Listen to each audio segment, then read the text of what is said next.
Hello, good morning and Happy New Year. Welcome to our New Year special on Plus TV Africa. I am Mary Ann.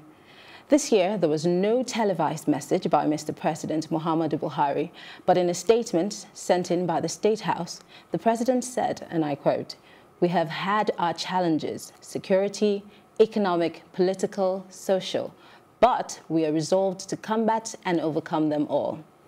In a statement, the President reminded citizens that the elections, which will hold in February, saying it is not a do-or-die affair. On the show today, we will be looking at the upcoming elections, security and the health sector. But just before we do that, our guest is going to be joining us in a bit. But let's look at a security package that's being put together by Amadine Uyi. Stay tuned. The year 2018 was blighted by general insecurity across the nation, with kidnappings in the southeast and north central, the Boko Haram crisis in the northeast, piracy and militancy in the south-south, and farmers-herders conflict in the middle belt. Nigeria's security agencies have indeed had their hands full. The military, after its successes in the Sambisa general area of Borno State, shifted much of its attention to curtailing the Boko Haram Albanawi faction around the north of the state. February the 19th, 2018, the federal government received the shocker when over 100 schoolgirls aged between 11 to 19 years were abducted from the Government Girls Science and Technical College Dapchi in Yobe State. This elicited national criticism of ongoing military operations in the northeast. However, after intense negotiations with the terrorists, about 104 of the girls were released on March the 21st, with 5 confirmed dead and 1, Leah Sharibu, still in captivity. The terrorists refused to release her over her fate. Some still commended government for its efforts. The speed with which the government acted in terms of getting their release is more encouraging as compared to what happened during the Chibok experience. We're highly excited. We thank God. We thank God Almighty for the safe returns of our daughters who are released unconditionally by their captors. Whatever happened has happened. So we just pray that it will never happen again anywhere in our lifetime. The farmers' herders' conflict reached a crescendo as government was unable to curb the killings. The Mambila area of Taraba State, Logo and Goma local government areas of Benue State, and the Barkin Ladi area of Plateau State all became flashpoints. Data available said between January to June 2018, almost 300 persons were killed in attacks and reprisal attacks as the conflict raged on. The President has ordered the police and armed forces to deal decisively with these killings and to ensure that the perpetrators are found and punished. In order to curb this criminality, the military also launched Operation Amarchree, known by many as Operation Cat Race. On October the 18th, while giving an appraisal of its performance, the Defense Headquarters said much has been achieved since the launch of the operation. A total of 183 criminals were arrested in exercise Amarchree in Benue and Taraba State for various offenses.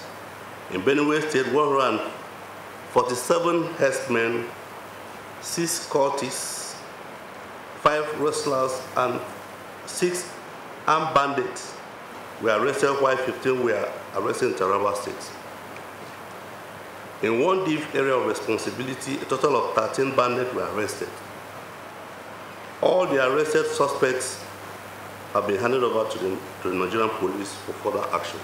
It, however, admitted that the operation suffered several setbacks. Regrettably, during the conduct of exercise Amarchree, some civil authorities, especially in Taraba State, did not accord the military the desired cooperation.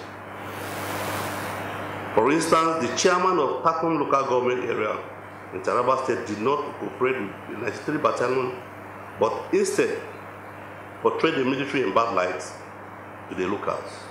His action before and during exercise Amarchree were clearly anti-military, and he incited his people on many occasions to resist and confront the military. Towards the end of 2018, the continued detention of controversial Islamic leader Ibrahim El-Zakzaki was set to tear the federal capital apart.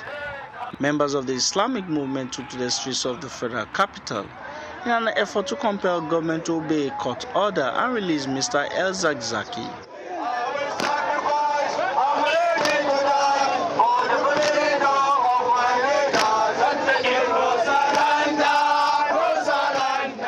On May the 14th, all hell broke loose as the protest turned violent.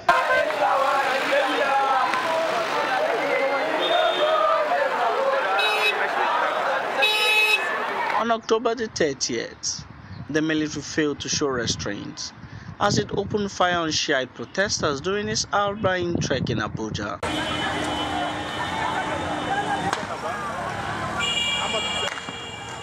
The group vowed to continue its protests nationwide.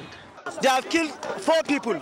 They have killed Amin Ibrahim Gashua, Adam Sali of Malamadori, Sheikh Asim Umar Sokoto, and the last Ahmad Rufai of Bauchi State were mercilessly killed by Nigerian police. Just their crime is just because they comes out, they protest against the illegal detention of their leader, Sheikh Ibrahim Zakzaki. And killing will never stop us. We will continue protesting. If they like, they should come and kill us. The Constitution gives us rights, and the Constitution did not give them right to attack any peaceful procession. If the government is not ashamed of killing their own people, we will never be ashamed of demanding for our own right. The government is a shameless government that is killing its own citizens in the broad daylight. September brought a new dimension to the general insecurity witnessed across the country.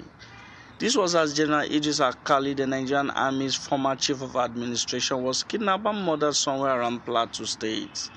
The Nigerian Army intensified efforts to search for the missing general. The Nigerian Army has resolved to get to the root of the matter. Various eyewitnesses attested to the fact that they saw a black car that was pushed into a mining pond. It might be instructive to note also that there are about 20 different mining ponds in that locality. We were able to zero in on this particular one due to the discovery of some oil slick on top of the body of water. So there is strong indication and possibility that the car must have been in that pond. After several weeks of frantic search, the former Chief of Administration was found, his corpse dumped in an abandoned well. The Nigerian Army closed on those responsible and made several arrests. Between November the 2nd and November the 17th, Boko Haram began staging coordinated attacks around the fringes of Lake Chad. On November the 18th, Boko Haram staged a daredevil attack on Metele and claimed it had run down the military base, killing about 800 soldiers.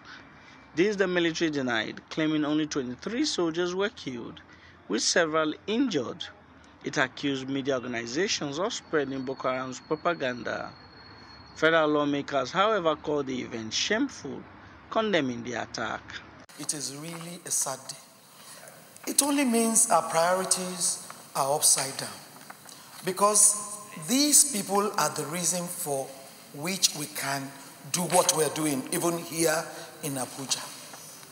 Right now, what we hear from government is that Boko Haram has been sufficiently curtailed. Government must come out with the truth about insurgency. We must know what we are facing. We must also know the conditions of the people who are fighting for us. I'm not sure we're taking good care of the safety of our soldiers. I think we're just throwing them on harm's way and nobody cares.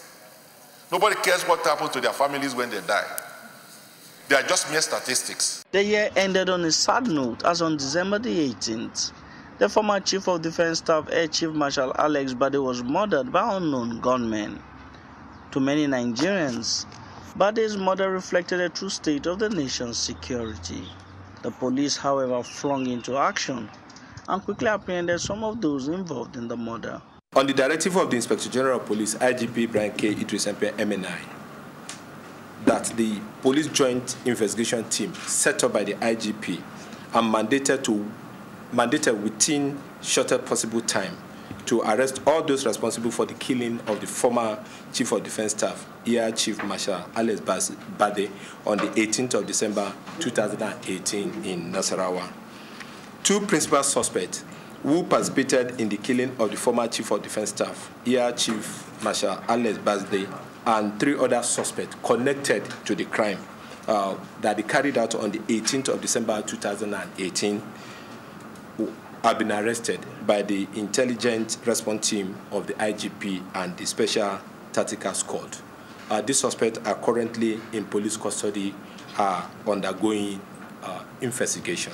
The police added that it is closing in on other participants. I want to have for the public to know that the investigation into the killing is being intensified to arrest other suspects still at large. With uncertainties still surrounding insecurity around the country, there is no doubt that security agencies have had their hands full.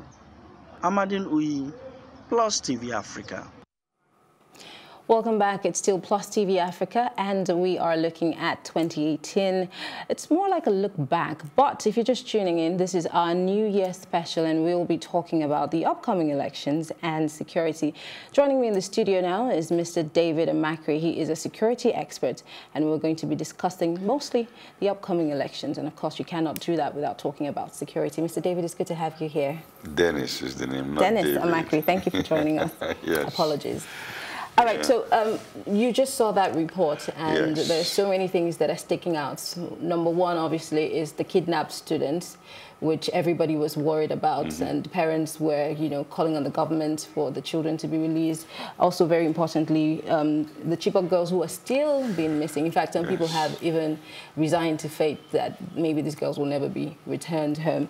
Another issue is Leah Shoibu, who is one of the Dapchi girls that is still in Boko Haram's custody. Her parents have been going to the press, you know, calling on the government. So many security issues. Yes. I think the most shocking is the Chief of Defense Staff, Alex Bade, who was murdered in cold blood. Several issues. The El Zakzaki protest in Abuja, which saw a couple of people dead. We would go into other things, but let's start by looking at some of those things that were in the report, especially the children who were taken from their schools, and some of them are still yet to return. Well, taking an overview of what has happened security-wise in the country, it's really sad because the government came into power and one of the pillars, the three pillars, was security.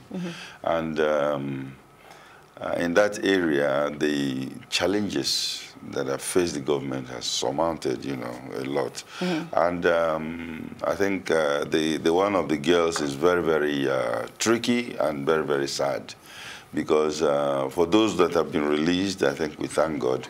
But again, looking at it from the security perspective, when you decide to pay ransom for kidnapped girls, what you do is that you satisfy the public side by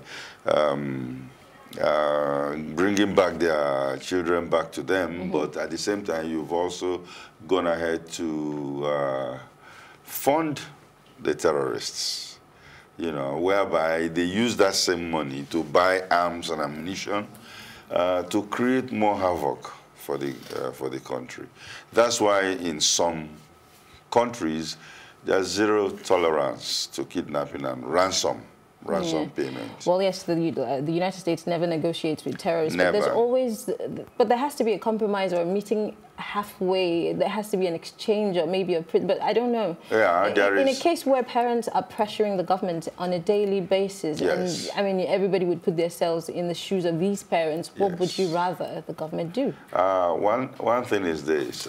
First of all, they would have got well-trained experts in negotiation. And then there are many, many forms of settlements when people are negotiating. You have already mentioned one of them. You can do exchange, you know, but stay away from cash, you know. Stay away from cash, because when you give them cash, you ginger them more. But we can do, because I know Nigerian government has a lot of Boko Haram people arrested who are with the security agencies. So you can do an exchange. That is more like it than when you give money. And that is not very, very good.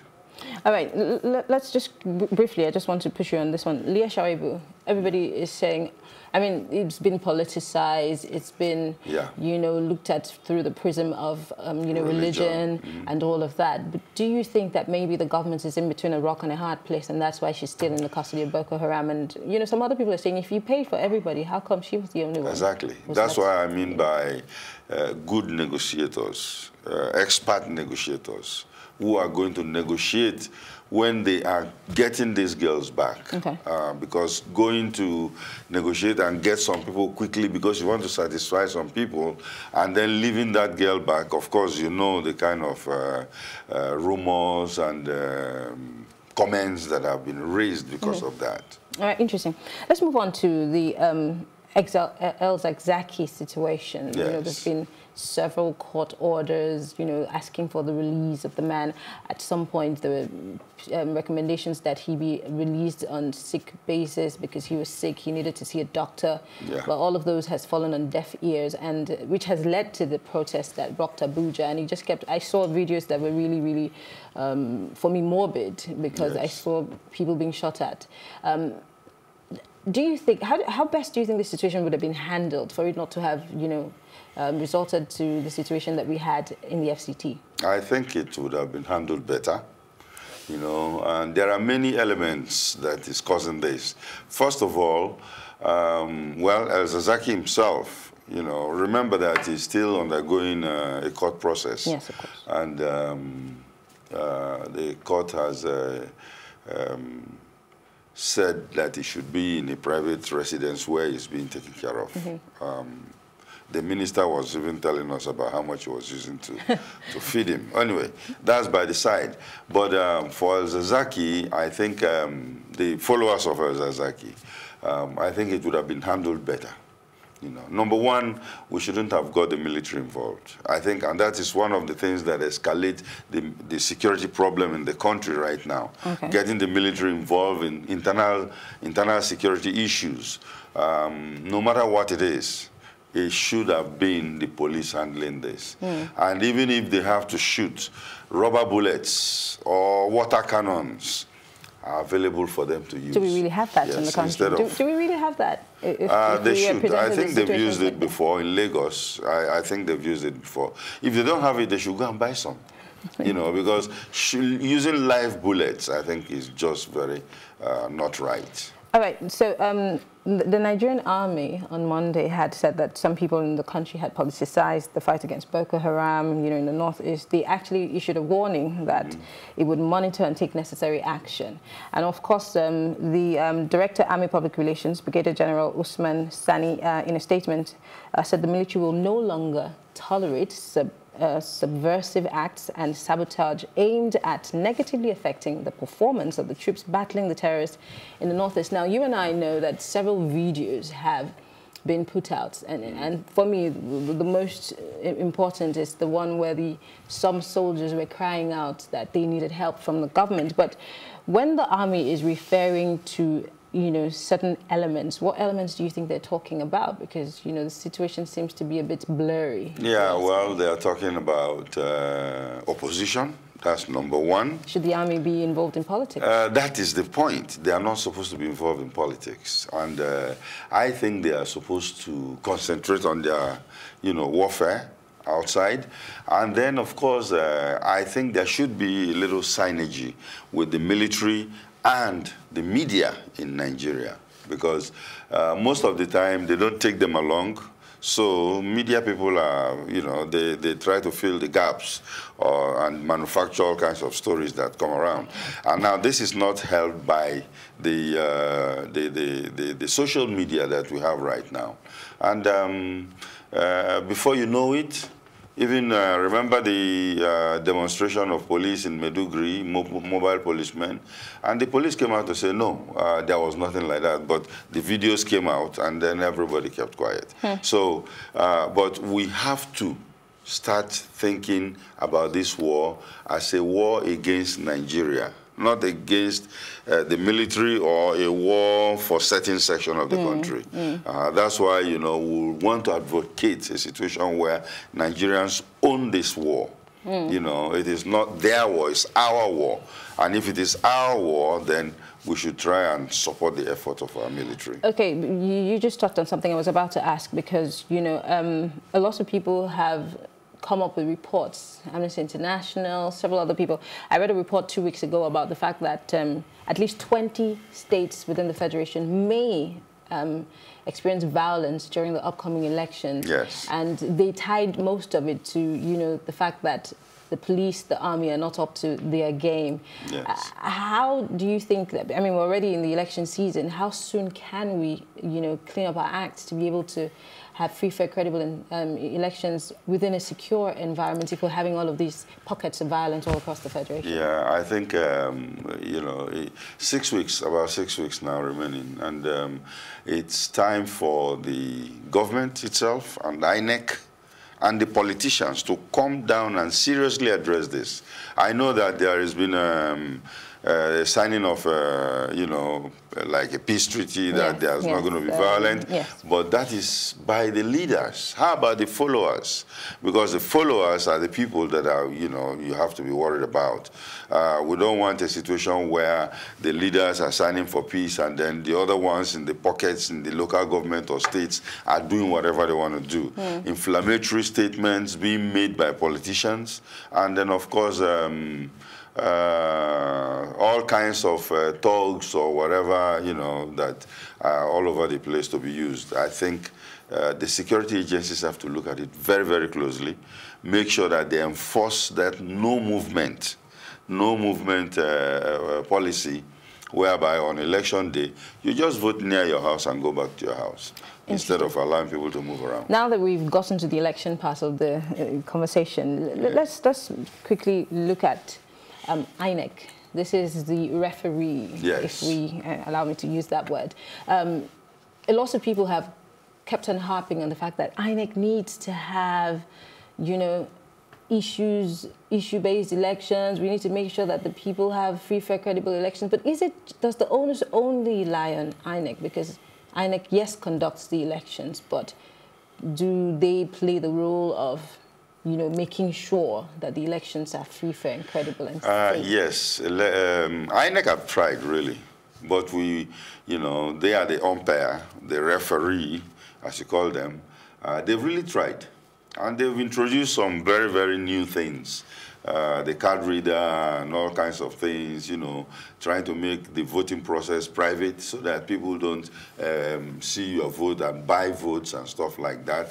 But I think they have to do more. They have to do more about what they are doing, because people need to see the process as free and fair. Not just saying it. It should be seen to be free and fair and credible. Talking about free, fair, credible elections, let's talk about flashpoints, you know, in the upcoming election. You know, there are certain states that are known for violence and, you know, what flashpoints do you foresee in this election? Well, we have some states which are going to be serious flashpoints. Very few, of course, considered when you consider other situations. The Northeast is a situation where I don't think, I really don't think whether there will be voting going on there. Because the IDPs they are running from one city to the other. Now, how do they get their PVCs to go and vote? You know, that is a problem.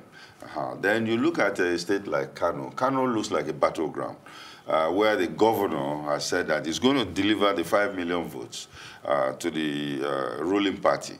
And at the same time, the opposition is also sitting down and saying, that is not going to happen.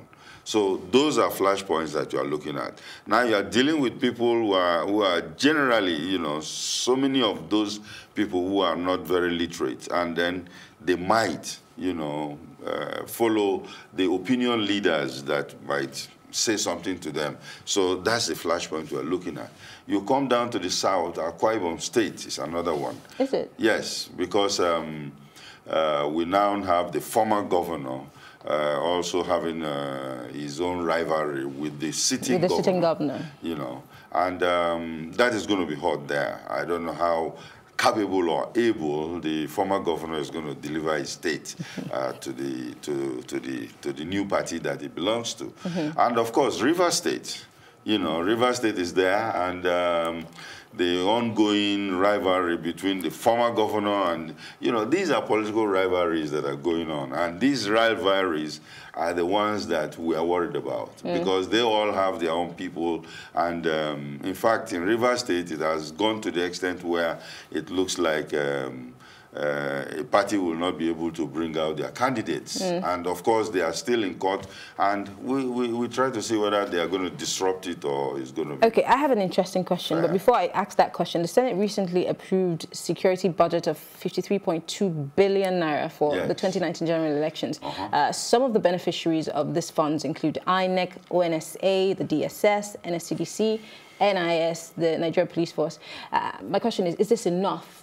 Because we already, the picture you painted already means that all hands need to be on deck, but is this enough? The amount and the people concerned? The amount has been fluctuating. The one in 2015 was more than this. But what is enough when you come to think about it? It's basically for allowances, for those people, those security agents that are going to be there. And what I would worry about is not whether the amount is enough or not. The amount should be released to these people now. As at when do you? Yes, now, actually, so that they can plan, you know, and get themselves ready. But when you keep it until a day before the election or whatever, you discover that it is a big problem where even the governor of that state might even come and try to give them allowances. That is indirectly bribing them. All right, quickly, we can't have a conversation like this without involving ourselves, the electorate, the voting public. We also have a role to play. It's easy for us to point fingers at the politicians and the government for not doing certain things. So my question is, you mentioned earlier on that it's not just the politicians that are involved in the peace pact, but the people. Yes. So what should we, the people, what should be our position in the 2015 elections? What should be our resolve? What should be our focus as we go into the election here? Unfortunately, the public is not well educated on the electoral process and also the political orientation. You know, right now, why should somebody want to vote for APC or PDP? They are the same people.